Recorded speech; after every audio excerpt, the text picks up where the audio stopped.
Olá e boas-vindas a mais uma investigação detalhada em nossa série de análises. É muito bom estar aqui de novo. Hoje, a nossa missão é explorar um material que, à primeira vista, tem toda aquela cara de burocracia governamental densa. Aquela papelada interminável, né? Exatamente. Mas que, na verdade, esconde um mapa fascinante para o futuro do país. Nós vamos examinar os eixos operacionais do Plano Decenal Nacional dos Direitos Humanos das Crianças e Adolescentes. Ou, para poupar o nosso fôlego, o PDNDHCA. Isso, o PDNDHCA. Para quem nos escuta, a ideia central da nossa conversa hoje é pegar esse documento complexo e transformar em algo palpável. Sem jargões complicados. Exato. Queremos entender exatamente como a sociedade brasileira está planejando cuidar, educar e, principalmente, dar poder aos cidadãos mais jovens na próxima década. E é um plano bem ambicioso. Muito. E fiquem tranquilos, a intenção não é soterrar ninguém com sobrecarga de informações, mas focar nas quebras de paradigma que esse plano traz. É um excelente ponto de partida, porque a primeira coisa que precisamos desmistificar aqui é o formato desse documento. Quando lemos sobre políticas públicas, é muito comum encontrarmos apenas cartas de intenções. Ah, sim. Aquelas listas de desejos maravilhosas no papel. Isso, mas que não dizem de onde vem o dinheiro ou quem vai executar. O que temos em mãos hoje é diferente. O documento chama isso de quadro operativo. Quadro operativo. E não é um nome à toa, é uma verdadeira arquitetura de execução. Ou seja, não é só um precisamos melhorar a educação, mas um passo a passo real. Exatamente. O plano estabelece prazos claros, sabe? Muito já para os anos de 2026 e 2027, estendendo-se até 2035. Nossa, bem imediato. Sim, ele fixa metas em porcentagens, aponta de onde vai sair o financiamento e divide as responsabilidades diretas entre a União, os estados e os municípios. Todo mundo tem sua parte. Toda essa engrenagem é dividida em 5 eixos principais, e eles vão desde o básico da sobrevivência até coisas muito modernas, como inclusão tecnológica e algo que vamos debater muito hoje, a juventude auditando a gestão pública. Certo, vamos desempacotar isso. Começando pelo eixo 1, que o documento chama de promoção de direitos. Isso. Eu dei uma olhada nas fontes antes de começarmos e me chamou a atenção que o plano vai muito além daquela visão clássica de saúde e educação. Vai bem além. Mas confesso que os números me deixaram curioso. O que eles estão propondo na prática para tirar a escola do século XX e trazer para o século XXI? A mudança de foco é bem agressiva. O documento estipula que 50% das escolas públicas brasileiras devem estar equipadas com laboratórios de robótica e tecnologia educacional. 50%? E, além disso, traz uma meta de que 100% das redes públicas de ensino ofereçam a Libras. A língua brasileira de sinais? Isso, tanto na educação básica quanto na superior. Olha, isso soa maravilhoso no papel.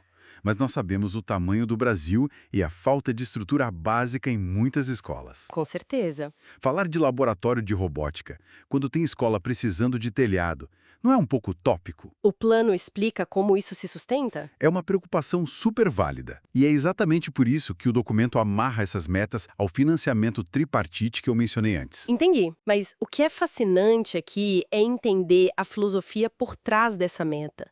Não é um delírio tecnológico, é um projeto de equidade. Como assim? O plano entende que se uma criança em situação de vulnerabilidade não tiver o mesmo acesso à alfabetização digital que uma criança de classe alta, ela já entra no mercado de trabalho derrotada. Ah, faz sentido. O direito à tecnologia hoje é lido como um direito humano básico. É essencial para o desenvolvimento pleno. Entendi. É elevar a régua do que consideramos básico. E eu percebi que essa lógica de usar a política pública para gerar um efeito cascata aparece em outras áreas. Aparece bastante. Na parte de alimentação, por exemplo, o que o documento prevê. Na área de segurança alimentar, a meta é que 50% dos alimentos adquiridos pelo PNAE, o Programa Nacional de Alimentação Escolar, exato, o PNAE, a meta é que 50% desses alimentos venham obrigatoriamente da agricultura familiar e da economia solidária. Ou seja, o dinheiro do imposto, que compra a merenda da escola na cidade do interior, não vai para uma multinacional. Não. Vai para o pequeno produtor rural daquela mesma região. Perfeito. A política desenhada para nutrir a criança se torna o motor da economia local. É uma visão sistêmica. Genial. Você resolve o problema da desnutrição infantil e, ao mesmo tempo, fixa a família do campo na sua terra com uma fonte de renda garantida pelo Estado. Eu confesso que gosto muito dessa engenharia de políticas públicas, e essa visão de como a criança interage com o espaço ao redor dela fica ainda mais forte quando olhamos para a mobilidade. Sem dúvida. Eu vi que o plano fala sobre uma carteira nacional. O que é isso exatamente? Como eles planejam garantir que a distância não seja uma barreira para estudar ou ir ao médico? Eles estão propondo a criação de uma carteira nacional de passagem intermunicipal gratuita Para quem? para crianças de até 12 anos com direito a um acompanhante. Além disso, o foco é em garantir transporte público urbano gratuito para estudantes de até 18 anos, Em qualquer cidade? em municípios com mais de 50 mil habitantes. Isso muda a dinâmica de famílias inteiras que deixam de acessar serviços em cidades vizinhas por não terem dinheiro para passagem de ônibus. Muda a vida das pessoas. Mas e quem não vive no meio urbano? Como ficam as comunidades indígenas ou ribeirinhas nesse cálculo? O texto é muito específico sobre isso também. Ele exige planos locais de mobilidade territorial que respeitem as especificidades culturais e ambientais de populações rurais, indígenas e quilombolas. Ah, bom. Estamos falando de programas de transporte assistido adaptados. Não adianta dar um passe de ônibus onde o transporte é feito por barco, certo? Faz todo sentido. E já que tocamos no meio ambiente, isso me leva a uma dúvida prática. Nós estamos vendo cada vez mais desastres climáticos. Infelizmente. Cidades inteiras debaixo da água ou sofrendo com secas históricas. O plano ignora isso? Ou eles estão percebendo que a escola de hoje precisa lidar com um mundo em ebulição? Na verdade, vai um pouco além de apenas perceber. Se conectarmos isso com a visão geral, a área temática sobre emergências climáticas e catástrofes é uma das inovações mais contundentes do plano. Sério? Sim. O documento reconhece formalmente que eventos climáticos extremos afetam desproporcionalmente os mais jovens. É verdade. A exigência agora é que 100% das escolas localizadas em áreas de risco tenham planos estruturados de evacuação, prevenção e primeiros socorros. Então deixa de ser um improviso quando a chuva forte chega. Sim, e eles vão além disso. O plano determina a criação de um documento nacional de protocolos de proteção à infância e adolescência exclusivo para desastres. Isso significa ter um padrão de ação. Exato. Diretrizes federais claras para garantir abrigo rápido, acolhimento humanitário e apoio psicossocial imediato quando uma enchente ou deslizamento acontece. A crise ambiental é tratada como uma questão central de proteção à infância. É incrível pensar que a escola está sendo preparada para desastres climáticos.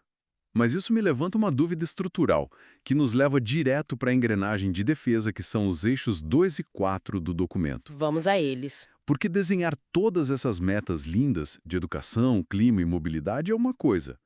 Mas o Brasil tem um histórico de fragmentação. Historicamente, sim. Se uma escola alaga e uma família perde tudo, ou se uma criança sofre algum tipo de violência, como a escola se comunica com um posto de saúde ou com assistência social?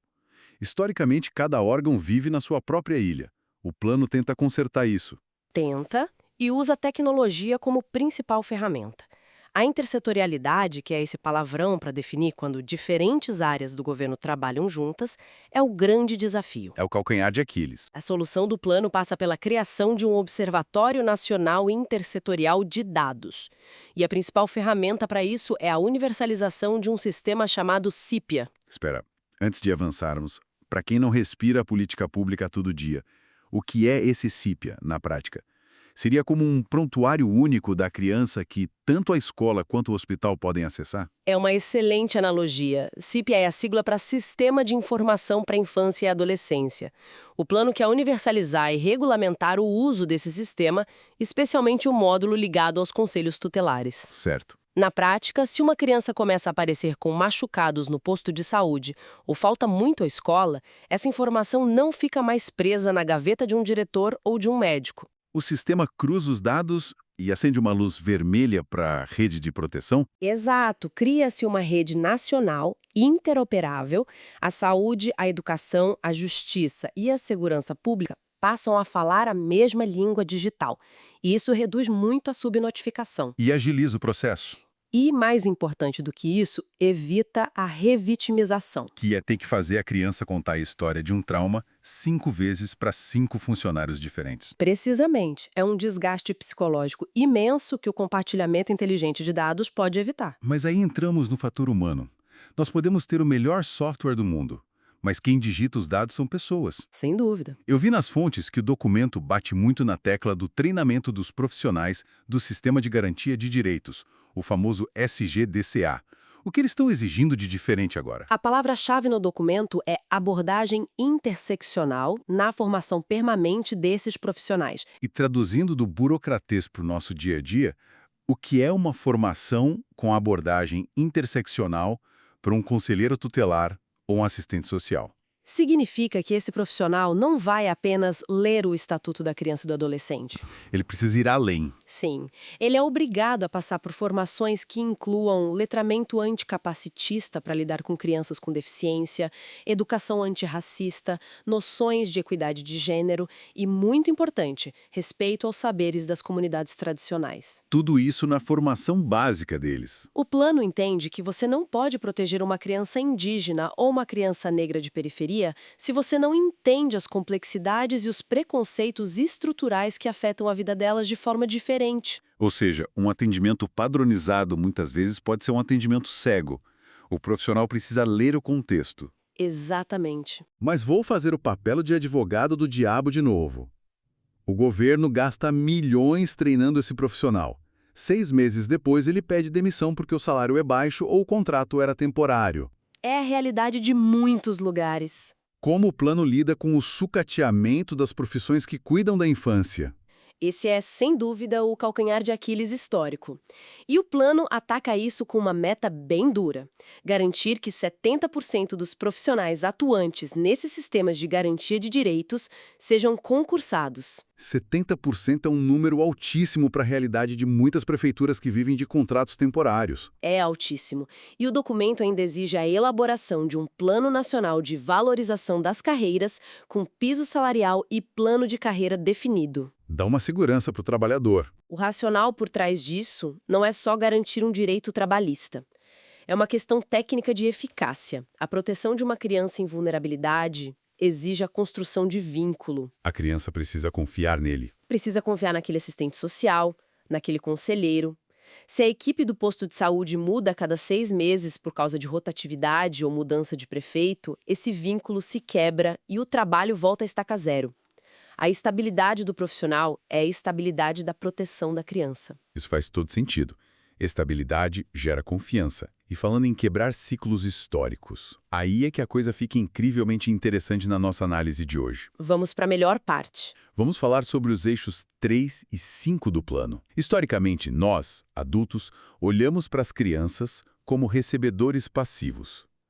Nós decidimos o que é melhor para elas e entregamos a política pronta. Como se fossem meros espectadores. Mas as fontes mostram que o documento quer dar um giro de 180 graus nisso.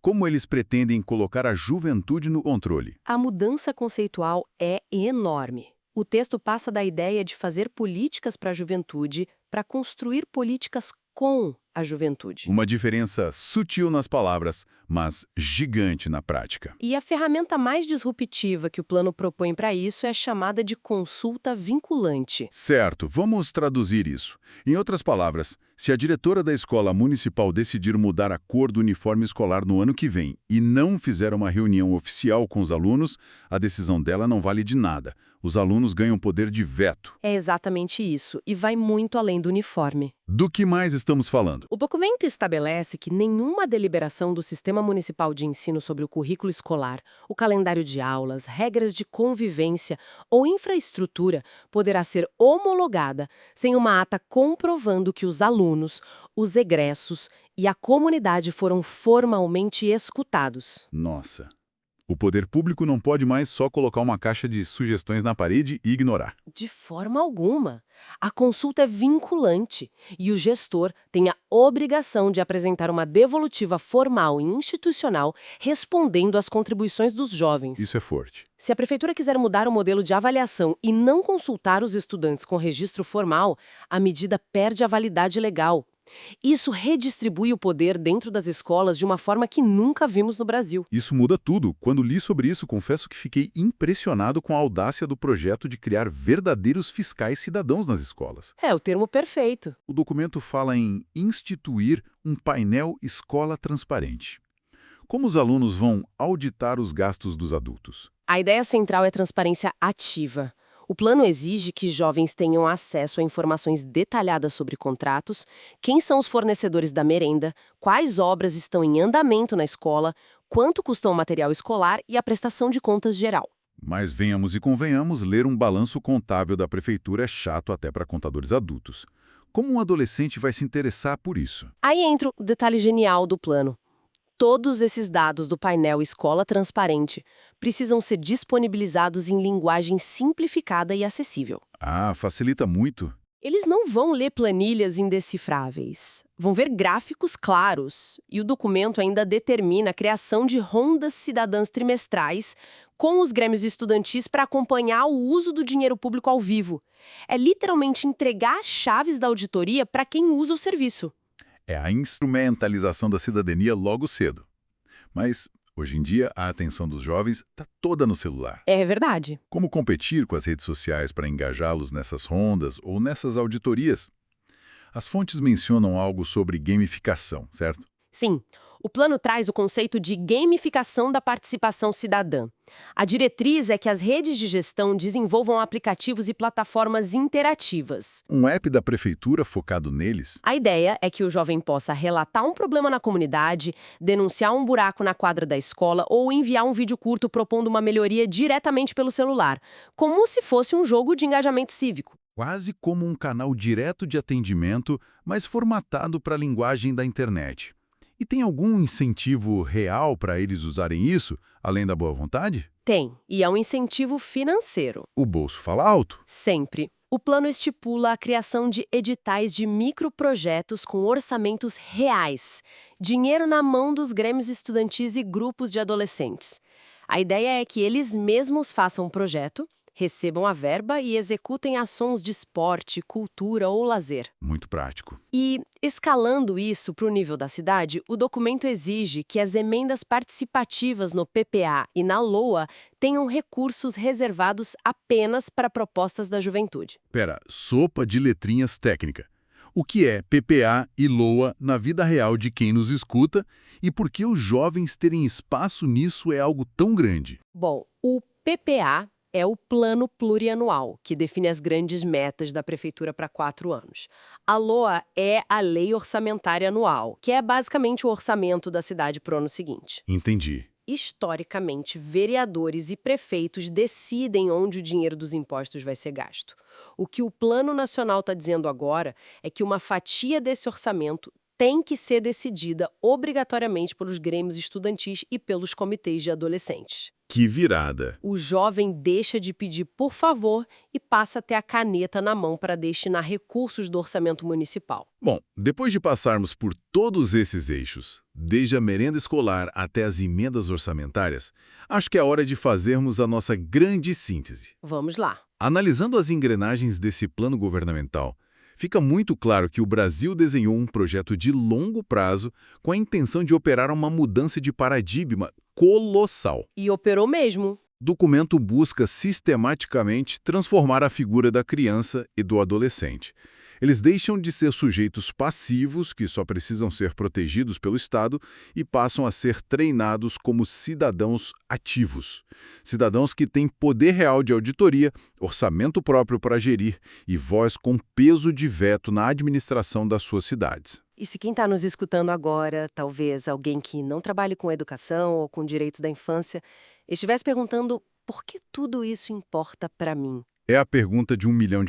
A resposta é que essas diretrizes não ficam restritas aos muros da escola. Elas vão alterar a configuração da nossa sociedade como um todo na próxima década. Como assim? Pense no planejamento urbano.